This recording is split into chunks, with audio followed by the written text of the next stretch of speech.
Hello again and welcome to Herd Immunity News. I'm Marcus Bozza. We have the great pleasure in introducing our guest, Mr. Godfrey Bloom. Godfrey is a former MEP, that's Member of European Parliament. He's a journalist, he's an author, he is a prize-winning hedge fund manager. And at the moment, he's a very well-versed and well-spoken peace campaigner. But before we get into all of that, let me just say, Godfrey, how are you, sir? I'm good. Thank you very much. For an old geezer now, I'm still climbing mountains. I'm still walking coastal paths. I'm still cycling into town without a titty hat and without lycra to get the shopping. Well, that's maybe a blessing for us all that you're in good form and good order, and you're still a very healthy and fit man. Let's get on to the first question that we have for you. That is, who is responsible for the Ukraine-Russia conflict, and where do you think it goes from where it is now? Well, I did my dissertation at the Royal College of Defence Studies some years ago, basically on the futility of most wars and the economic cost of it. I was with NATO for several years with 4th Armoured Division in Germany as a logistics officer. So it's my field as well as finance, it's my field. Notwithstanding, I think that most wars are unnecessary and could be avoided, and this one particularly so. This could have easily been avoided, this war, and I would like to see at some stage certain people arraigned for their part in fomenting it. Now, what we've got to bear in mind is that from the Russian perspective, and I have to see it from the Russian perspective, I also did the Sandhurst Russian Studies course, extracurricular. So again, it's something I know a little bit about. You have to look at it from a Russian perspective. The Russian Federation view the Ukraine in much the same way in the 1960s that America viewed Cuba. They regard it as an unsinkable aircraft carrier from which anything can be launched. And the Americans said, no, we won't have these Soviet Union weapons in Cuba. And the Russians have said, no, we won't accept any further encroachment towards the Russian borders. We did agree years ago that NATO wouldn't expand when the Washington Pact collapsed. But thus far and no further. And since that time, we've seen NATO aggressively progress through Romania, Poland, and the Baltic states. So the Russians regard the Ukraine as an existential war. As with the United States and their cat's paw, which is NATO, they regard this as just another long list of regime change wars, which they've perpetrated, most of which were without a great deal of success. So it's just one war after another and perpetual war. Now, I was a NATO man. I was a NATO officer. I believed in NATO when the Soviet Union was the Soviet Union. It was a massive military power, and it was aggressive. It was aggressive power, as we saw in Hungary in 1956 and the Czechoslovakia in 1968. We saw all these things, but those days have gone. The Soviet Union has gone, and people are finding it very difficult to cope with the fact that the Russian Federation today is not the Soviet Union. So this is the problem that we have. Now, NATO then has been pushing itself forward, and it's been arming, although Ukraine is not a member of NATO, of course, they have been arming a very big, well-equipped army and training a well-equipped army in the Ukraine for the sole purpose of regime change in the Russian Federation. They've made no secret of this. This isn't a conspiracy theory. They are quite upfront about it, and it's easy enough Googled. You can Google it up. Everybody can see those speeches. And quite recently, some from the President of the United States. We have to get rid of the Russian leader. We have to get rid of Putin and all this kind of thing. Now, who started it? Let's go back to 2014. Go back to 2014, where the CIA rigged an election and put in an overthrow of the government in the Ukraine with a view to making it a cat's paw of the United States, the neocons, and the industrial military complex. This is not difficult to understand if you want to understand it. And of course, some people don't want to understand it. In order to provoke the Russian Federation, the ethnic Russians speaking in the east, in the Donbass and Crimea, where they are ethnic Russians and speak Russian, were attacked by Ukrainian militia to the tune of something since 2014, 15,000 civilian casualties. And eventually the United States said, no, thus far, no further. We are going to put in a cutting out force, a specialist force, in order to protect the ethnic Russians in the Donbass, on the basis that if the West realized that we were in earnest, or they were in earnest, we in the West would understand that and come to the negotiating table. We didn't do that. And if anybody of your audience, your members, your subscribers, or my subscribers, look up Jens Stoltenberg's letter to the Russian Federation 2 years ago, when the Russians said, please listen to us, we are in deadly earnest. And Jens Stoltenberg's letter, which is a public letter, you can easily find it, say, no, it's none of your business if the UK joined NATO, we're taking no notice. And you might remember when Liz Truss was Foreign Secretary, she flew into Moscow to see Putin.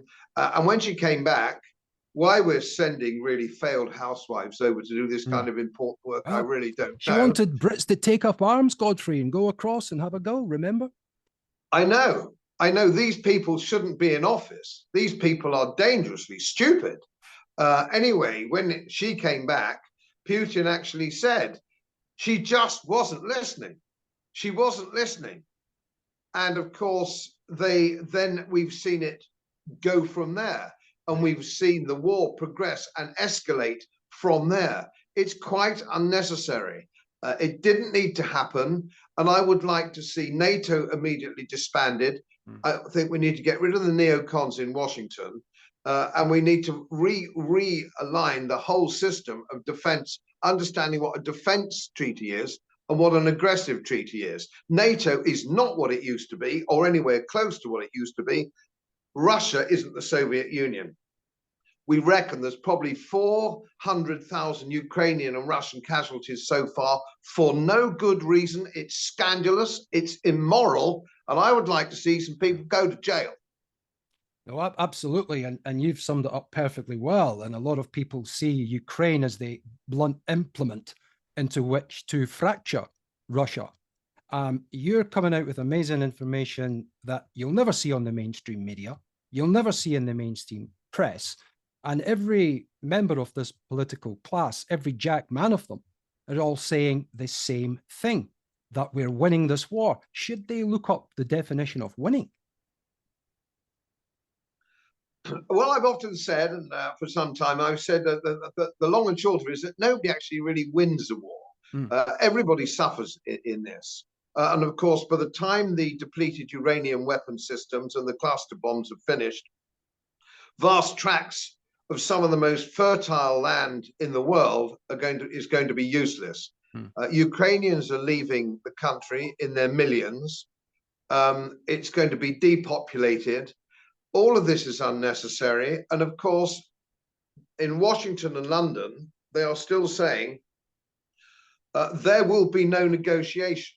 Yes. They're quite done. Now, I'm a military historian. I'm a published military historian as well. There is no war in the history of mankind that hasn't had to end in some form of negotiation, even if one side quite militarily wins comprehensively.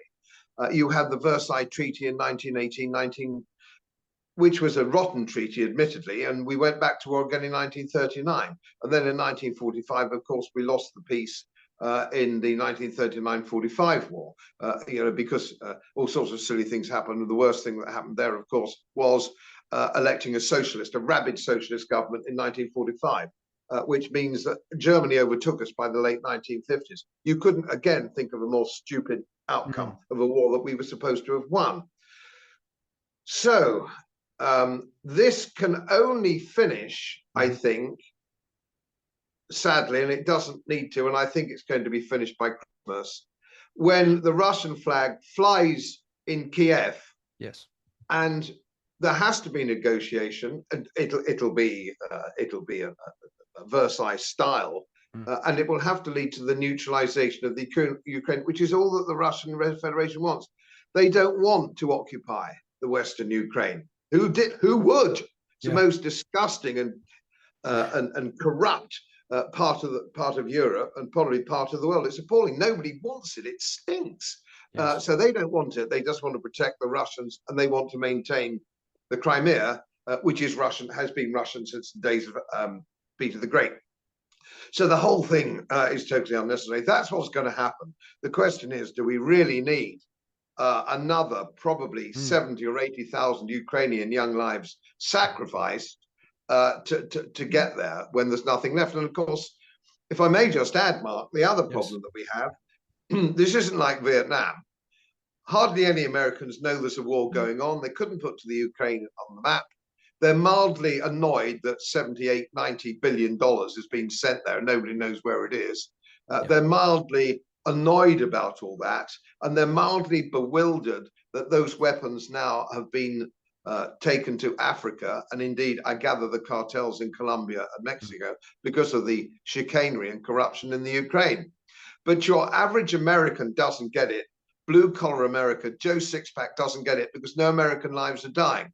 So this won't stop because there's no peace movement in the United States as there was in the 60s with Vietnam. Well said. I mean, they're running out of bodies. They're running out of resources. They don't have a manufacturing base like they used to have. And you've made this point on your excellent YouTube videos, which everybody should check out, that they're running out of men. They're running out of resources. Is conscription a possibility in the rest of the Western countries? We'll get to that. Well, not really. I don't think so, because if you have a Western industrialized democracies these days, you can't really conscript them because they won't stand for it. They won't be conscripted. So that can't work. Takes a long time to train soldiers. It isn't a tin hat and a gun anymore, marching and digging a trench. The days have gone. They went in 1914. That was the last of it. Soldiers take training, proper training now, in all arms warfare, which is something that NATO's learning the hard way. Weapon systems dominate the battlefield. And what's, of course, completely bewildered NATO is that Russian Federation Western systems, weapon systems, are superior to NATO's, and they've got more of them. They have more resources, more artillery shells, satellite guided, and all this kind of thing. NATO has really been used to fighting second-rate powers, but they couldn't even beat chaps with homemade rifles in Afghanistan. Yes. You know, I was out in Afghanistan a few years ago as an observer, and it hasn't changed since the days of Rudyard Kipling. It's guys with homemade rifles, and they beat every sophisticated weapon system they could go because they're running through the hills. You can't fight it. You can't hold ground in Afghanistan. Nobody also wants to go to war. In 1914, people were shouting "à Berlin," or Paris, or they all wanted to fight, and they were joining up in big numbers. There's no real appetite for war with Russia in any of the Western countries, certainly not Western Europe. So conscription isn't an option. They're trying to use conscription in the Ukraine itself, but of course everybody's seen that coming and scarpered. Yes. Yes, they've headed over to Blighty. There's nobody left to conscript. No, well, that's true. Well, thank you for clearing that up, because it is a question that you hear put out there. It's the flare and scatter tactics that they tried to do. But look, thank you very much for putting that into a very concise package for us. Can we now discuss Mr. Sunak, and Mr. Starmer? For many, they're two cheeks of the same backside. You couldn't get a cigarette paper between the two. They've both been very committed to Davos. My question to you is, are they more committed to Davos and the World Economic Forum than they are to Westminster and the people of the United Kingdom? Well, again, of that, there is no question. Again, it's not a conspiracy theory. Keir Starmer actually, for once in his entire life, said something honest when he was asked that very question. And he said, oh, Davos. Demonstrably, there's no question about it. The real decisions are made here in Davos, not Parliament. He's on record as saying that. Yes. So there's no point in shouting conspiracy theory. We all know that Sunak is ex-Goldman Sachs. He's part of the thing. He stood on the platform at the World Economic Forum. He's a true believer in the World Economic Forum, as is our new king. There's an argument whether it's being led, the World Economic Forum, by King Charles III or Klaus Schwab. And we're not quite sure. People were thinking it was Klaus Schwab, and our king is a little bit naive and gullible, which has been my view for most of the time. But people are beginning to say, just a minute, it's not that simple. You know, he's not quite as stupid and naive as he comes across. So all this climate change business, all this fake science that man-made carbon dioxide is going to cause apocalyptic global warming, which is complete and utter nonsense. You couldn't hear of anything quite so stupid. But of course, we're getting the drip feed of propaganda coming into this. So we have to make it in the same way. And if you read the biographies of Joseph Goebbels, he says, when you're doing propaganda, first of all, it has to be one big lie, one great lie, because it's believable. Small lies are never believable. It's got to be a great big lie. You've got to not allow any form of dissent. Dissent is verboten. Yes. And you go on repeating it until it becomes received wisdom, and you put it into the state educational system. So every child under 18 believes that the world's going to boil because you know, mummy drives an SUV. Yes. They believe this. So the next generation, who are not taught critical thinking, they're not taught risk analysis. So you're getting a whole nation now, a whole generation coming through who are zombies, really. Nice kids, probably. And I lecture at some universities. Nice kids, play sport. Everything nice about nice undergraduates at university, like a beer, play some sport, but they have no idea how to critical think. So they're very easy to manipulate.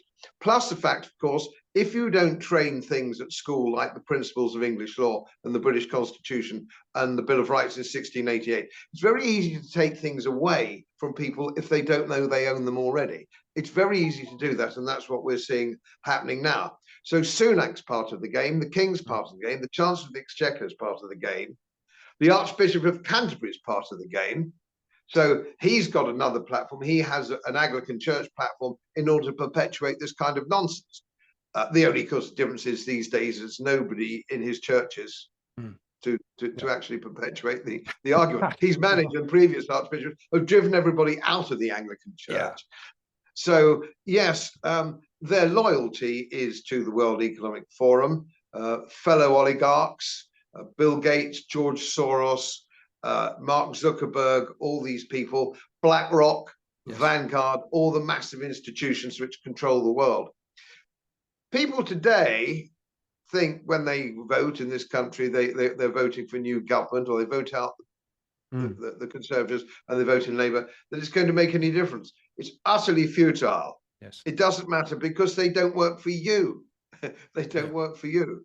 And they don't even care. They're so cavalier that the people like John Kerry and the celebrities and Emma Thompson and all this fly to these meetings in private aircraft with motorcades and all the rest of it and go back.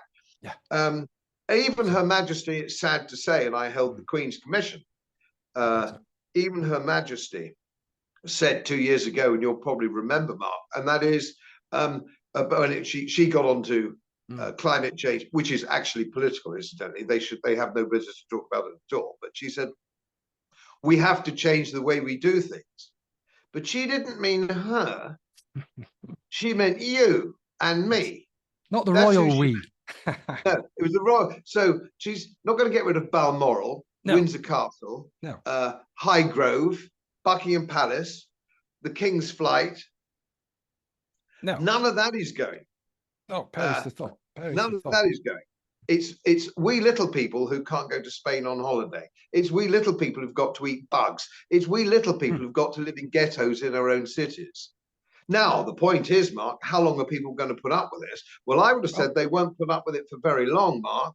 But when I saw people actually not inviting grandma to Christmas lunch a couple of years ago because the government said so, I thought, just how stupid are the electorate? Just how far can they get away with this? Well, they're obviously very stupid, because looking at the by-election results, which I'm sure you did, you had 60% sat on their backsides at home, couldn't be bothered. And the rest of them just voted Labour and Conservative. They let the Lib Dems in for a laugh.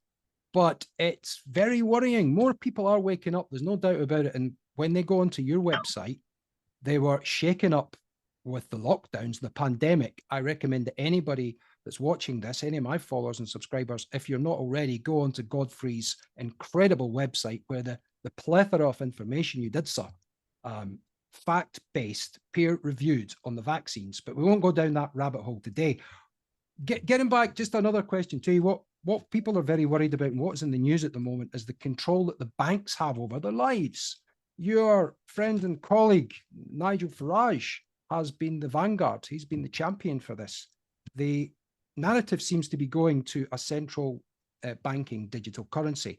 From what we've seen with the Coutts scandal and Dame Alison Rose, was this a little insight into what's to come? Oh, without doubt, yes. And they handled it extremely badly. They were too about why they would do something that stupid, I don't know. That is the arrogance of office, of course. But that is the arrogance of office. Yes. The National Westminster Bank was 38% owned by the government. So all their board are government appointees, de facto, if not de jure. And it's the same with Coutts, which is a division of the wealth creating. I used to have a bank account at Coutts. Right. And so I know Coutts. When it was a gentleman's bank, it was a Queen's bank, and it was run by gentlemen. It's now run by Spivs and Crooks. And of course, they have this massive political dynamic. Yeah. So Lloyd's Bank, for example, which owns the Halifax and TSB, and these wonderful old institutions of yesteryear, which were brought the mutuals from grassroots up. You go in now in June, and of course they're festooned with rainbow flags. Oh. This has nothing to do with banking. You know, I want my bank to be safe. I want it to give me a service. All the things that we all want our banks for, to pay our bills, so on and so forth. I don't want a massive political statement every June when I go into my bank. I'm not interested. I happen to be a fairly old-fashioned Orthodox Christian, if you will. But you be what you like. I'm primarily a libertarian. Yes. So what you do in the privacy of your bedroom is none of my business whatsoever. However, I don't want my bank to give me any of that, right? No. You know, you can do what you like in the bank. Bank clerks can do what they like. Bank managers can do what they like, but get it out of my face, all right? I don't want it in my face. And if I write to the bank, as I did last year, I said, keep this out of my face. This is an official complaint. I don't want this. It's nothing to do with fake homophobia or anything. What it is, I don't want politicization of my bank. Yes. I don't want that. Just be a bank. And frankly, you're not making much of a fist of that. Absolutely. And I think people are tired of being lectured morally, socially, and ethically every time they go into the bloody bank. They just want the basic service. Be a bank. Don't be my parent. Don't be my vicar. Don't be my minister. You're not fit for the job. And as you correctly say, there are thousands of people who are now coming out the woodwork, thanks to Nigel, and saying that this has been going on for years. But this ESG, if we can just touch on this as well, this environmental social government, is this cultural Marxism through the front door? Oh, yes, it is. And of course, this ESG system, and I used to be a fund manager, although I managed fixed interest in the past in the city with some reasonable success. And yes. What happens now is you have an external grading system of ESG. You have a ranking. So for the top 400 companies, say, in the country, so you've got the FTSE and the FTSE 500, and those, they all have their ranking, which is done externally. Usually by some of the big names like Deloitte's, for example, or whomsoever it may be, or Standard & Poor, or Moody's. And that is a ranking that they get. And you have to tick boxes in order to get your 100 out of 100 or your 95 out of 100. Otherwise, BlackRock and Vanguard won't buy your shares. And of course, they control the share price because they own so much of it. So you have this problem. So they are looking, these companies, to get a high ESG rating so that their stocks can be bought, the stock price can be controlled by people who are going to maintain a stock price. Which is why when you look at your commercials, when you see your commercials on your TV, every single family portrayed is of mixed blood. They're mixed marriages. Nothing wrong with mixed marriages at all. I don't care about mixed marriage, marry who you like. Yep. But the number of mixed marriages in this country, according to the Office of National Statistics, is 3%. So why are we getting 100% portrayal on our TV screens on the commercials? Because they're not so much interested in selling you the product. They're interested in ticking that box. Look how wonderful we are. And we've got flags out in Pride Week to get their 100 ticks and all the rest of it. And it's run, and of course, people coming up through these companies, through these FTSE companies and FTSE 500 companies, are now university graduates in their early 30s, whose role is that. They will have an ESG director, a finance director, an HR director, so on and so forth. And you get things like Lloyd's Bank again, who are actually saying, we employ 40% of our employees are black, or 40% of this division of the bank is black, yes, or something like that. This is outrageously racist and patronizing. I have a lot of black and brown friends. Yes, sir. And they find it horrifying that they thought they got that job because they needed to fill a quota. And I had a friend of mine, let me tell you this little tiny story. Yes, I had a friend of mine, from a young friend of mine, Cambridge University, got a 2-1 in chemistry from Cambridge, working class background. He got into the army. I was at her Sandhurst passing out parade, which is a wonderful experience. And she joined the Royal Engineers. And she said, I could not be an army officer because I was opposed to go. I was black. Yes. These are her words. Yes. I was black and working class. I was black and working class. I was opposed to go. And I was taken all over the country saying, hey, look, she's black and working class, and she got a commission in the Royal Engineers. And so she just lifted, I didn't want that. She went to the city and became very successful with a city bank, the city investment bank. But this is happening all over the place. And even now we saw the kerfuffle with the Royal Air Force. Yes. Well, there was a resignation of head of human resources in the Royal Air Force. She said, I was actually asked to discriminate against white working class kids wanting to join the Royal Air Force. And I resigned on the basis of it. But of course, as you well know, Mark, and your listeners will know, and my subscribers will know, and all the rest of it, is this is all due to mainstream media being owned by deep state. So what should be on the news, what should be in the newspapers, what should be on the BBC, isn't this disgraceful? Young white working class kids are being discriminated against wanting to join the Royal Air Force. No, it's not there. Excess deaths.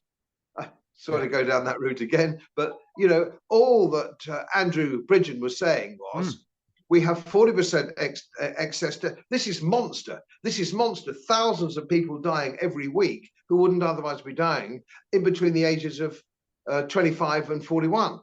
That's what he's saying. What we need is an inquiry. They threw him out of the Conservative Party for asking for an inquiry. Yes. Who could not want an inquiry on something like this? And I can tell you, I finished my city career as a chief executive of a life insurance company. So I know something about health statistics, mortality statistics. And I can tell you now that at the excess deaths that we're suffering here and in other parts of the world, North America, yes, Europe, it's enormous. This isn't a blip. This isn't a tiny blip. The tiny blip you get for smokers, let's take this for example, from smokers and non-smokers, is actually tiny. Yes. It's because, oh, you're a smoker, you're going to die. It's very much on the margin. Yes, smoking's bad for you. You are marginally more likely to die earlier if you are a smoker, but it's sort of on the margin. This is huge. What we're talking about now is huge. It's huge. It's off the Richter scale, and we haven't even had an inquiry. Well, there is an inquiry going on, but it's a joke. It's a mockery. The softball puff piece, the questions that another Dame Heather Hallett, I think her name is, and she's just overseeing. It looks like a whitewash. That the questions and the narrative seems to be, we should have locked down quicker. We would have saved more lives and listened to Matt Hancock, who's been shamed and disgraced.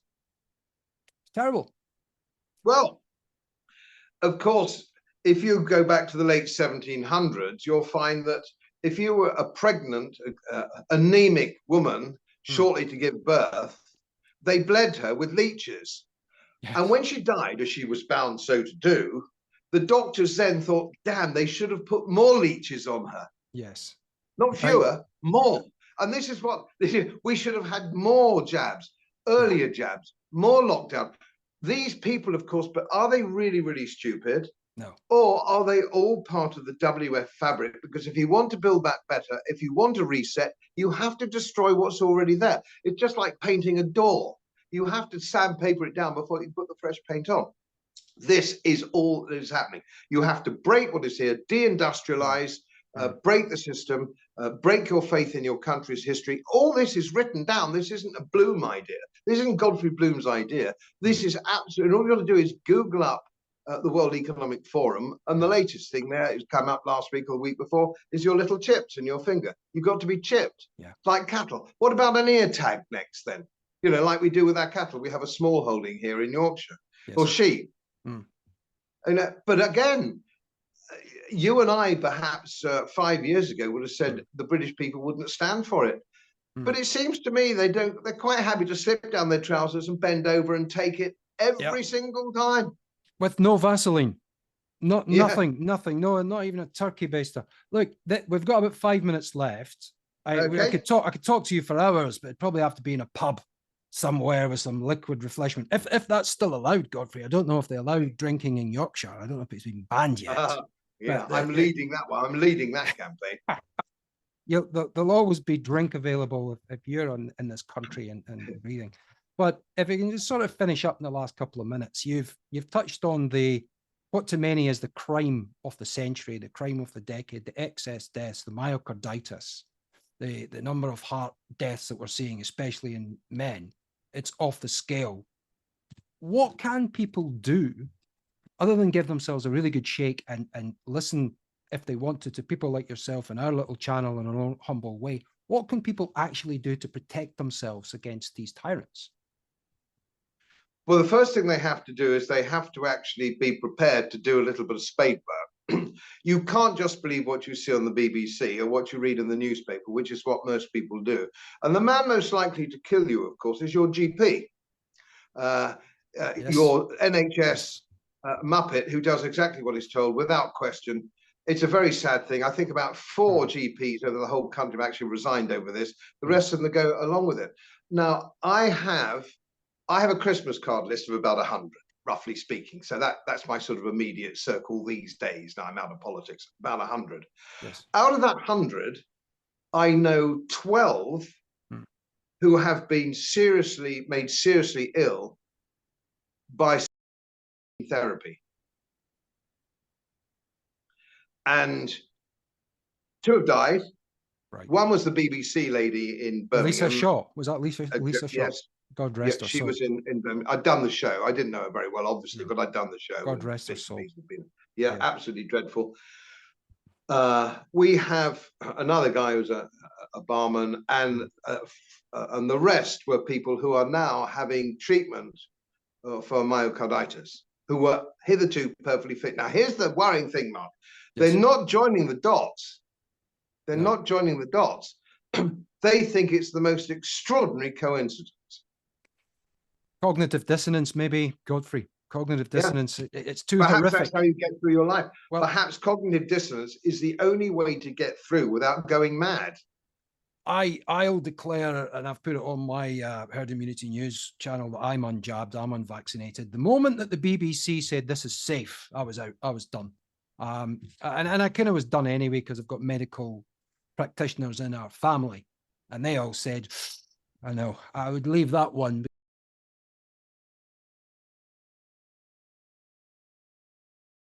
I mean, it was a disgrace. Ludicrous. Sorry, what were you saying, Godfrey? Sorry. Oh, just agree. The statistics that we had from COVID deaths only, not COVID with, but of COVID, affected mainly over 85, so already very frail. Yes. You can take out comorbidity. If you're an actuarial practice, which I worked for a while, or a life insurance company, you have to take that out. You take that out. That's not relevant. The question, all you want to know is, and I had a friend of mine, a good friend, my oldest friend actually, who died from pancreatic cancer, was taken into Farnborough Hospital. I'm going back 2 years now. And he went in for the final stages to Farnborough Hospital, contracted COVID in the last few days while he was in there, or at least tested positive for COVID. COVID went on his death certificate, and COVID came up as one of the statistics, how many people have died today of COVID. He died of pancreatic cancer, and that was on the thing as well. But of course, the people faking it found that, put it up, get your jab, get your booster. They're still saying it. They are still saying it, but this is the problem you have when people don't make valid risk assessments. And the funny thing is, everybody's capable of a risk assessment. You overtake a tractor and trailer on a country road.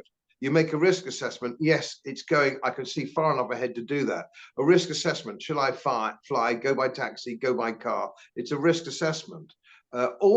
Every single day, should I change my job? Should I do all sorts of things? People make risk assessments all the time, but they don't. They're lobotomized. If somebody says they don't make the risk, if your GP tells you it's perfectly safe, you don't make a risk assessment because he's told you and you trust him. Why you would trust him, I don't know.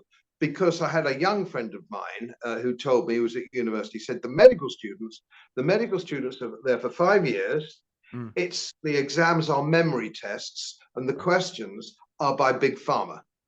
So by the time your doctor comes out at 25, 26, and he's just calling himself doctor and all the rest of it, the poor sap is a zombie.